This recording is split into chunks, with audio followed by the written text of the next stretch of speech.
আতি আতি বান্ধি ৰখা এই মৰমবোৰো তোমাৰ বাবে তোমাৰ বাবে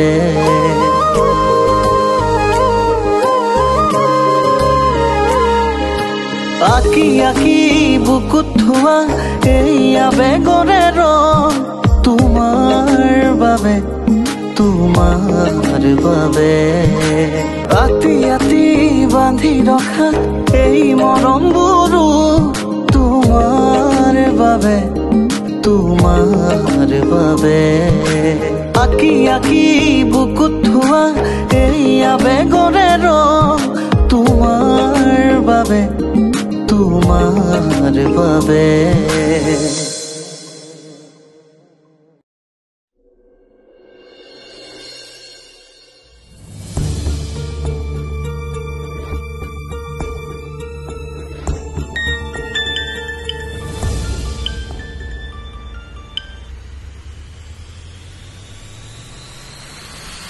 हेलो हाँ सर कौन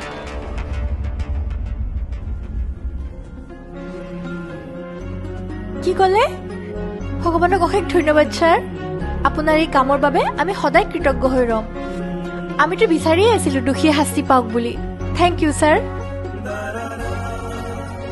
কি হল দিয়া কোনে ফোন কৰিছিল কিবা খবৰ দিলে নেকি মা বা দুখমুক্ত হল ডিএসপি স্যাৰে ফোন কৰি কৈছে ভিন্দৰ হত্যাকাৰী বুলি ধৰা পৰিছে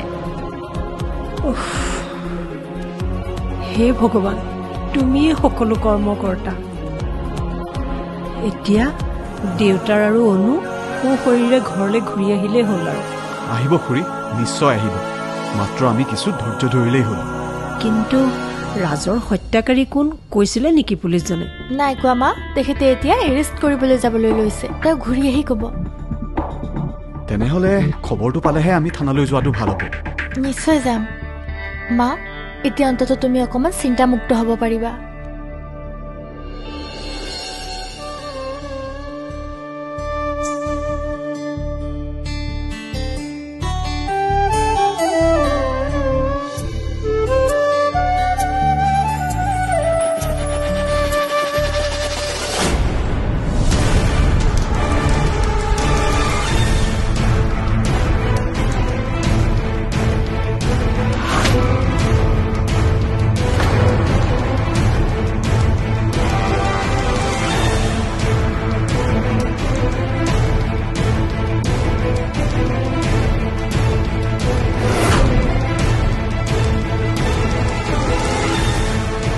মিনতি পল্লৱীশ্বৰ ৰিহা ঘৰত আছে আছে স্যাৰ আৰু দৰিনা সিং কাকতি তেওঁ আছে যোৱাচোন মাতি দিয়া কোৱা ঘৰত পুলিচ আহিছে ঠিক আছে স্যাৰ মই মাতি দিছো স্যাৰ মানুহ এজনক হত্যা কৰি মানুহ ইমান নিশ্চিন্ত থাকিব পাৰে আজিকালি সকলো সম্ভৱ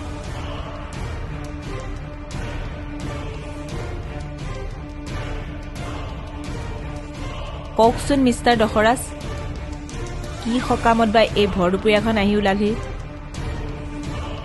বাহ ভিলেইনৰ দৰে প্ৰশ্ন কৰিছে mind your language officer definitely Pallavi Chaliha আপুনি আৰু Dorina Sang Kakati you both are under arrest কিন্তু মোৰ অপৰাধ কি ফৰেনচিক ৰিপৰ্টৰ মতে গাখীৰৰ গিলাচত আপোনাৰ দুয়োটাৰে হাতৰ ছাপ আছে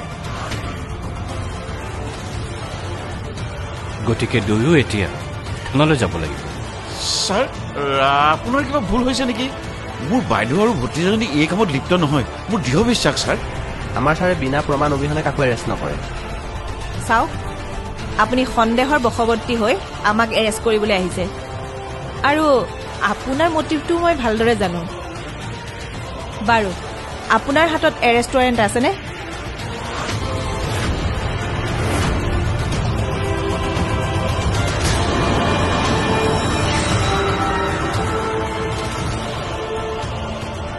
দখৰাজ এজন পাৰফেক্ট পুলিচ ডেফিনেটলি এখন চাওক ছাৰ বাইদেউক এৰেষ্ট কৰাৰ আগতে আপুনি আপোনাৰ ফিউচাৰটোৰ কথা ভাবিব লাগিছিল নেকি? মিষ্টাৰ দৰ্পণ চাংকাকতি, আপুনিও আমাৰ ছাছপেক্ট লিষ্টত আছে। B careful. দাস, বলক বাইদেউসকল, আপোনালোকৰ বাবে লকআপটো ৰৈ আছে। বাইদেউ তই চিন্তা নকৰিবি, মই আটাইতকৈ ডাঙৰ উকিলজনক লৈ গৈ আছো। তোক আৰু দৰিনাক সোনকালে বেইলত মই উলিয়াই আনিম, কথা দিছো।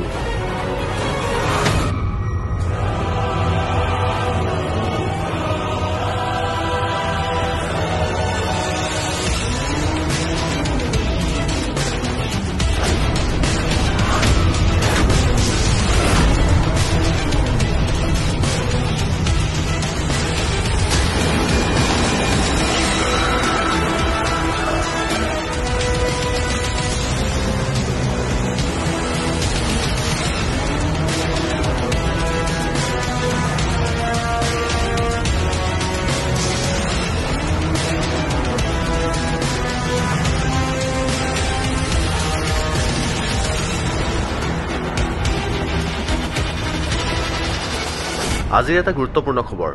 আজি প্ৰায় মাহৰ আগতে মৃত্যু হোৱা প্ৰয়াত ৰাজ চলিহাৰ হত্যাকাৰীক পুলিচে গ্ৰেপ্তাৰ কৰিছে। নিজৰ খুৰীয়েক আৰু সম্পৰ্কীয় ভতিজাকে মিলি অতি পৰিকল্পিতভাৱে এই জঘন্য হত্যাকাণ্ডটো সংঘটিত কৰিছে। বৰ্তমান তেওঁলোকক জেল হাজতত ৰখা হৈছে। মানুহ বাৰু ইমান নিষ্ঠুৰ হ'ব লাগেনে? পুত্ৰসম ভতিজাকক অলপ সম্পত্তিৰ কাৰণে এনেকে মাৰি পেলাব পাৰে? সিহঁতৰ দৰে মানুহক গুলিয়েহে মাৰিব লাগে, যাতে ভৱিষ্যতে আন মানুহে এনেকুৱা কাম কৰাৰ আগতে 10 বাৰ ভাবিব লগা হয়। অনুজনীয়ে যদি এই নিউজটো চাইছে, ঘৰলৈ ঘূৰি আহিলেই হয় আৰু তাই। আহিব খুৰী, বা নিশ্চয় ঘূৰি আহিব।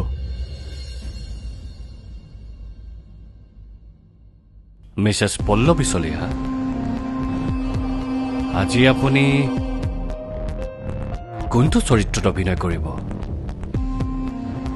কি হ'ল? মই যি সুধো শুদ্ধ উত্তৰ দিব লাগিব। এই ৰিমাণ্ড ৰুমটোত আমি বৰ ভয়ানক হৈ উঠো। কওক, কিয় হত্যা কৰিলে ৰাজদীপ চলিহাক? মই ৰাজক হত্যা কৰা নাই। সি মোৰ নিজৰ ল'ৰাৰ দৰে আছিল। তাক মই মনৰ সমানেই মৰম চেনেহ কৰিছিলো। ৰাজদীপ চলিহাই আপোনাৰ মৰমৰ আঁৰত থকা চক্ৰান্তবোৰৰ কথা মৰাৰ আগদিনালৈকে নাজানিলে। তাৰ অবিহনে মই বৰ দুখত আছো, আৰু দুখ নিদিব আৰু। বাহ, কি সুন্দৰ অভিনয়। সম্পত্তিৰ লোভত আপুনি হত্যা কৰিছে। কওক, হয়নে নহয়? মই তাক হত্যা কৰা নাই। কলিতা, ইহঁতক চাহ পানী ভাত একো খাবলৈ নিদিব। দুদিনমান লঘোণে থাকিলে সকলো কথা নিজে নিজে ক'বলৈ বাধ্য হ'ব। অ'কে ছাৰ, একেবাৰে হাংগাৰ ষ্ট্ৰাইকত থাকিব। কলিতা, চৰি ছাৰ।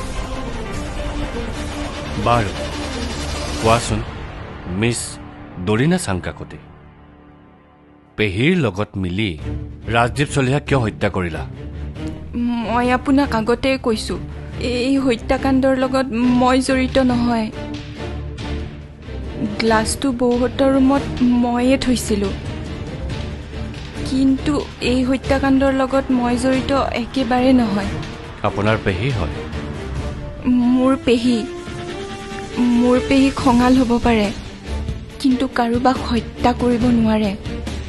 ঘটনাটো কেনেকৈ হ'ল, কোনে কৰিলে একোৱে গম নাপাওঁ। এইটো কেনেকৈ সম্ভৱ হ'ব পাৰে? যদি মিছ চলিহা নহয়, দৰিনা নহয়, অনুসূয়াও নহয়, তেতিয়াহ'লে চতুৰ্থ ব্যক্তি কোনোবা জড়িত হৈ আছে। কলিতা, দুইজনীকে লকআপত ভৰাই থৈ দিয়ক। হ'ব ছাৰ।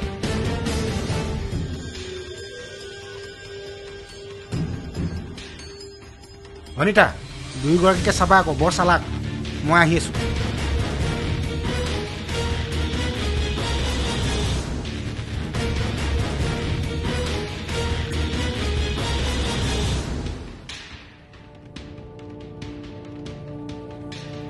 ছাৰ, মই এবাৰ বাইদেউক লগ কৰিব পাৰিমনে? নোৱাৰিব।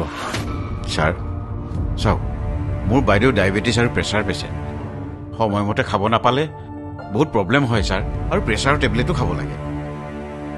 মই কৈছোঁ নহয় নোৱাৰিব। ছাৰ, হঠাৎ যদি লকআপৰ ভিতৰত বাইদেউৰ কিবা এটা হয়, তেতিয়া বাৰু আপোনাৰ চাকৰিটো থাকিবনে? কলিতা, ইপিনে আহক। ছাৰ, এই টিফিনটো লৈ যাওক, পল্লৱী চলিহা আৰু দৰিনা চাংকাকোটক দিয়কগৈ। দিয়ক।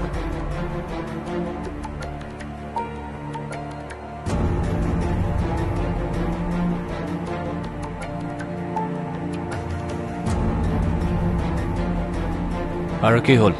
নাই মানে মই বাইদেউক এবাৰ লগ পাব লাগিছিল ছাৰ, জৰুৰী কথা এটা আছে ছাৰ। এতিয়া সময় কিমান হ'ল গম পাইছেনে?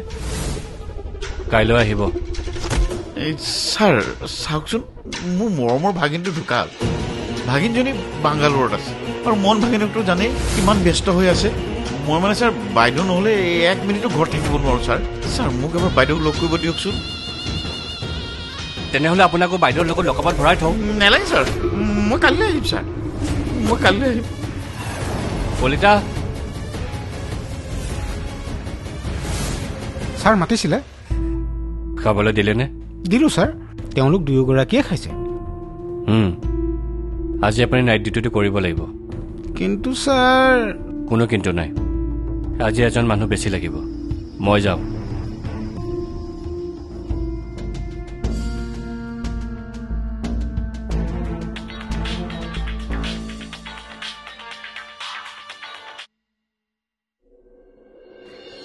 ডাৰ্লিং, মই আজি যাব নোৱাৰিম। ইয়াত আজি নাইট ডিউটি দিছে ছাৰে। এই পাখৈ দুজনীক ধৰি আনিছে। ছাৰে আকৌ মোকে লগত থাকিবলৈ দিছে, বুজিছা নহয়? থাকাচোন আজি। গুড নাইট দেই।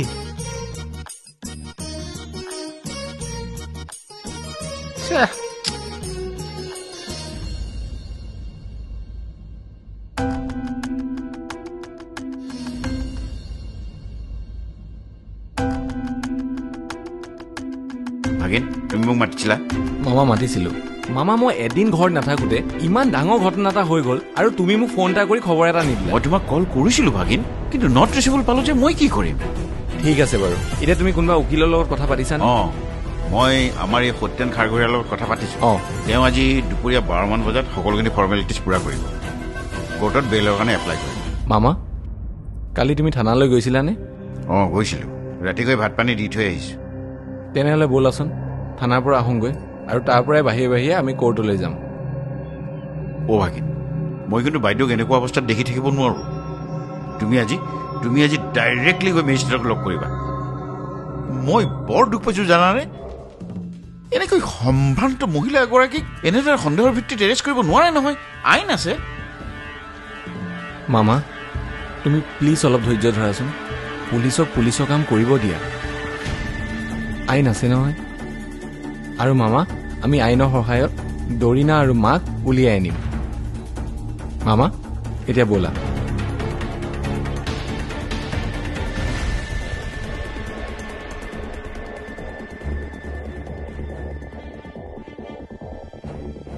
হে ভগৱান, বাইদেউক বচাবা।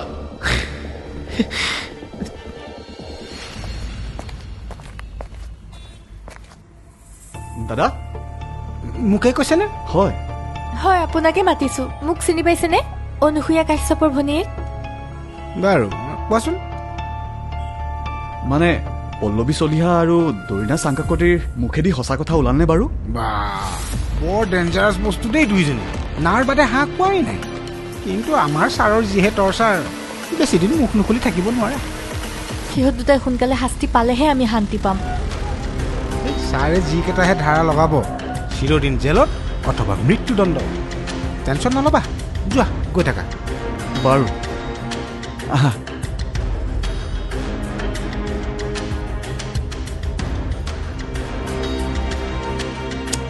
বেয়াই লাগে মানুহবোৰ, এটাৰ পিছত এটাকৈ ঘটনাবোৰ ঘটিবলৈ ধৰিছে। হে প্ৰভু, দোষীক শাস্তি আৰু শিষ্টক পালন কৰিবা। কৃষ্ণ।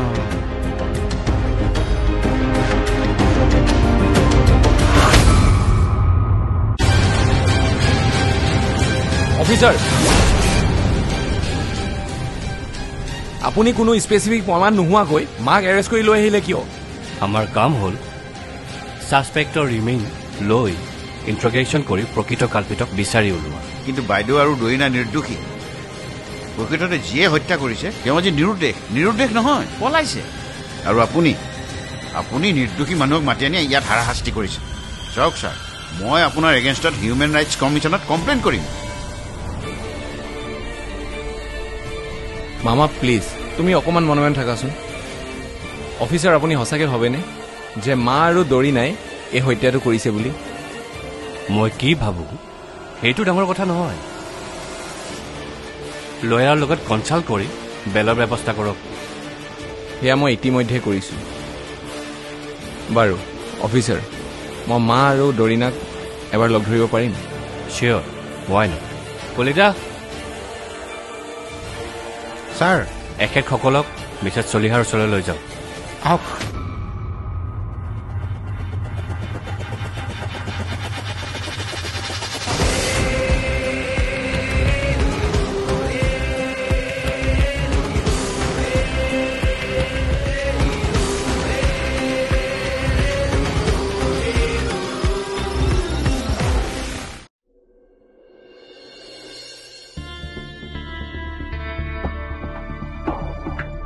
কি হ'ল মা? ফোন এটা আহিছিল, কিবা বুজিয়ে নাপালো নহয় কি ক'লে। চা, মোবাইলটো দিয়াচোন। এইটো দেখোন আননোন নাম্বাৰ।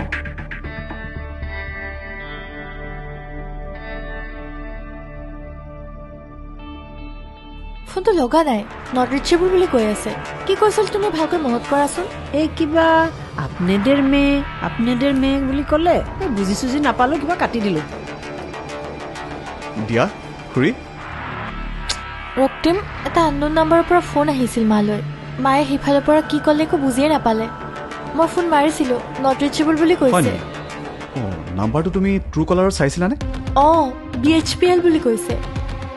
ঠিক আছে, তুমি এটা কাম কৰাচোন, মেছেজ এটা দি থোৱা। কিজানি ইম্পৰ্টেণ্ট হ'লে কল বেক কৰি। আজিকালিৰ দৰে জাংকল নহয়তো। হ'বও পাৰে, তথাপিও মেছেজ এটা দি থওঁ, ইম্পৰ্টেণ্ট হ'লেতো ফোন কৰিবই ন।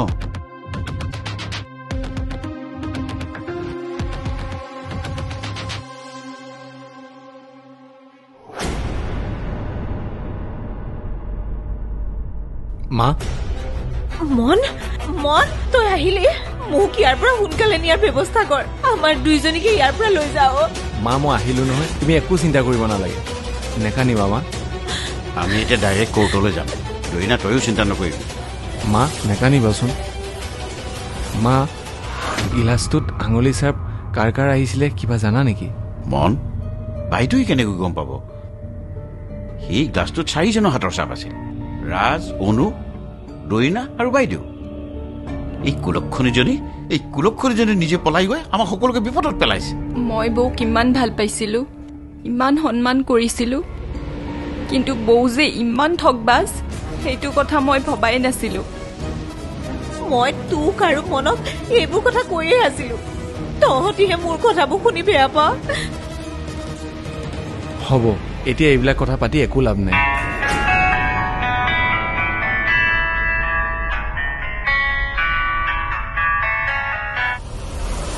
হেল্ল', হয় মিষ্টাৰ খাৰগৰীয়া। হয়, মই মনদীপ চলিহাই কৈছোঁ। অ'কে, আমি 10 মিনিটৰ ভিতৰতে কোৰ্ট পাই আছোঁ। ঠিক আছে, আহি আছোঁ। মামা, আমি 10 মিনিটতে কোৰ্ট পাব লাগিব, ব'লা। বাইদেউ, তই চিন্তা নকৰিবি, দৰ্পণ জীয়াই থকালৈকে তোক একো হ'ব নিদিওঁ। দৰিনা, তয়ো চিন্তা নকৰিবি, ব'লা ভাগিন। মা, আহিছোঁ। তোমাৰ বাবে